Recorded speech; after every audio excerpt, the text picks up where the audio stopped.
दोस्तों आज हम बात करेंगे कि वेरिएबल क्या होता है। तो वेरिएबल को एक कंटेनर आप मान सकते हो। उस कंटेनर में आप कुछ भी स्टोर कर सकते हो। प्रोग्रामिंग लैंग्वेज के टर्म में हम एक पर्टिकुलर वेरिएबल में या तो कुछ नंबर स्टोर करते हैं या स्ट्रिंग स्टोर करते हैं या कोई और डेटा टाइप जैसे एरे स्टोर कर लिया।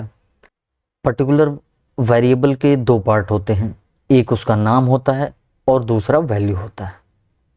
नेम इसलिए होता है क्योंकि अगर एक ही स्क्रिप्ट में बहुत सारे वेरिएबल हो गए तो आप उसको कैसे आइडेंटिफाई करोगे। नाम की हेल्प से हम उसका वैल्यू गेट कर सकते हैं या यूज कर सकते हैं, मॉडिफाई कर सकते हैं।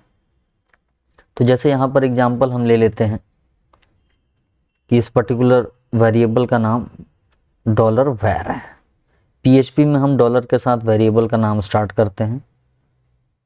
अगर कांस्टेंट है तो उसमें डॉलर लगाने की ज़रूरत नहीं पड़ती है, लेकिन फ़िलहाल हम वेरिएबल के बारे में बात कर रहे हैं तो ये हो। अब दूसरी चीज़ ये है कि हमने वेरिएबल का नाम रख दिया $var। अभी हमारा मन कर रहा है इसमें कोई नंबर स्टोर करने का, तो हमने नंबर को स्टोर कर दिया। अब हमारा मन कर रहा है इसमें एक स्ट्रिंग स्टोर करने का, हेलो वर्ल्ड ले लेते हैं, तो हमने इसमें हेलो वर्ल्ड स्टोर कर दिया। अभी हमारा मन कर रहा है इसमें एक एरे स्टोर करने का,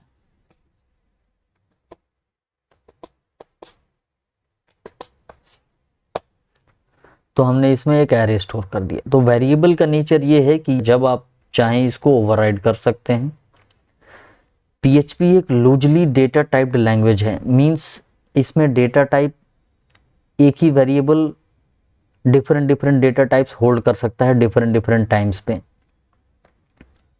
तो ये इसकी खास बात है। अगर हम PHP में स्ट्रिक्ट डेटा टाइप चाहते हैं तो वो भी हम डिफाइन कर सकते हैं, तो वो हम बाद में बात करेंगे। फिलहाल हम अभी ये समझ रहे हैं कि वेरिएबल क्या होता है, इसका यूज क्या है।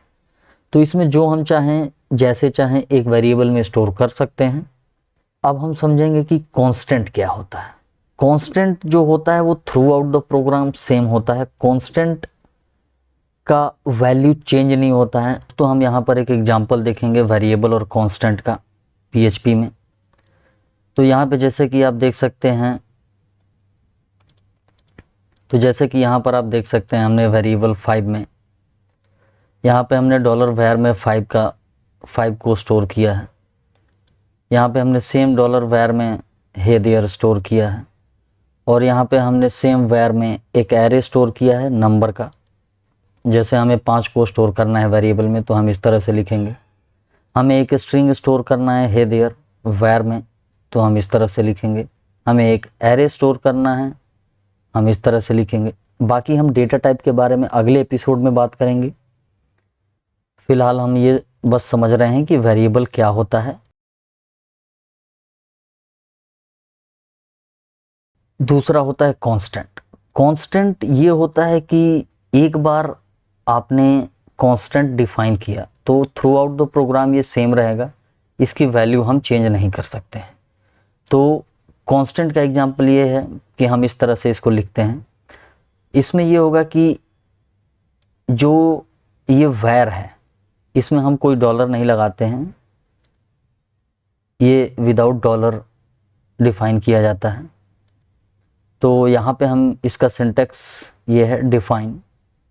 यहाँ पे हम लिखते हैं वेरिएबल का नेम, तो हमारे पास यहाँ वेरिएबल का नेम होगा var हो गया, और इसका जो वैल्यू होगा वो होगा हैश कोड। तो इस तरह से हमने देखा कि वेरिएबल और कांस्टेंट कैसे डिफाइन किए जाते हैं PHP में।